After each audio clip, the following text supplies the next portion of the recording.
Does the government need to establish a coronavirus immunity registry? My next guest thinks so. He's a gastroenterologist from Louisiana who co-founded a clinic providing free dental and health care to the working uninsured. He also has experience documenting immunity.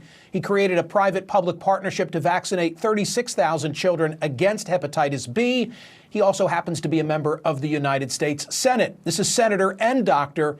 Bill Cassidy. Senator, thanks so much for being here. Before we focus on the subject that brought you here, what can you tell us about New Orleans? Yeah, clearly we have an increasing rate of deaths, but I am told that emergency room admissions are beginning to decrease. Hopefully that is the kind of the breaking of the wave, and although we know that ICUs will continue to be full for a while, if we have decreased admissions, hopefully that means decreased transmission. On the subject of a registry, you co-authored a piece for the Wall Street Journal this week that caught my eye. I'll put a portion of it up on the screen and read it to you. A vaccine works by mimicking the immune response of a naturally occurring infection. Herd immunity develops when 40% to 70% of a population becomes immune. The herd of people who are immune blocks the virus from taking hold and infecting others. A person's immunity to the novel coronavirus could last 12 months. By then, a vaccine could be ready. What is it that you are proposing in the interim? Yeah, so what I propose is that we set up something, an immunity registry, if you will, similar to what we have now for immunizations. When a child is immunized, since about 1994 or 95, these have been set up. When a child is immunized as a one week old for hepatitis B, measles, etc., it's put into the registry. When they're again vaccinated at 11, that is put into the registry. And when they're vaccinated at 17 going off to college, again put into the registry. So then 10 years later, when they're going to medical school or nursing school, joining the military, etc., you can pull that from that online registry, have it documented, and you do not need to revaccinate. It all is compliant with privacy, with HIPAA, with privacy concerns, and it provides a legacy documentation.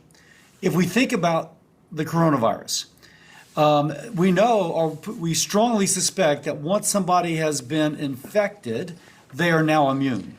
That immunity would allow them to return to work. If they're a nurse, to go in without PPE to see a patient, a routine patient with coronavirus infection. Somebody working in a store would not have to fear being infected or infecting others if we knew she was immune.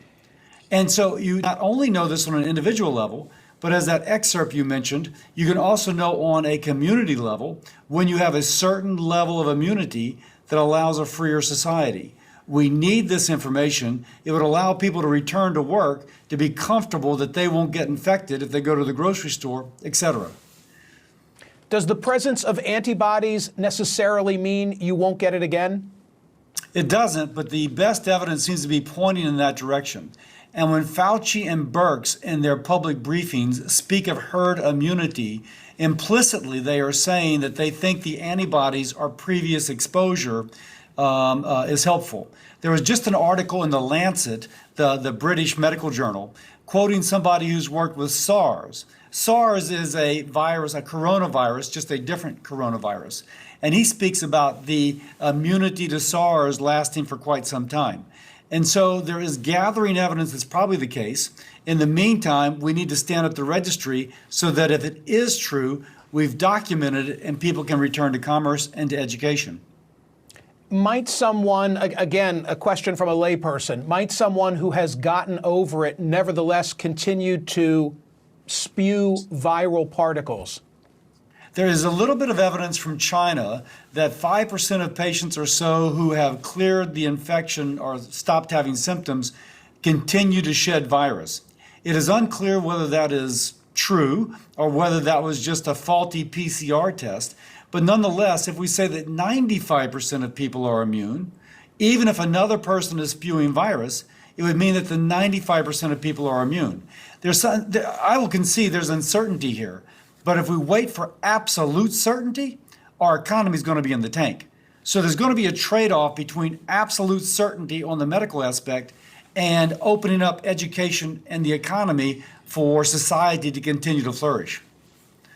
A final question, and I know you made reference to HIPAA, so you've addressed this, but I want to make it crystal clear. This would not be a system whereby one could look up their neighbor. True? No, absolutely not. We already know from immunization registries that we can preserve privacy. And it would be akin, if you will, to hospitals currently requiring all employees to have the flu vaccine. Well, they may decide if you work in certain areas, you must be immune to the coronavirus. We have a well set of laws established in this, both to protect privacy as also to protect individuals. Senator Cassidy, thank you so much for being here. Thank you.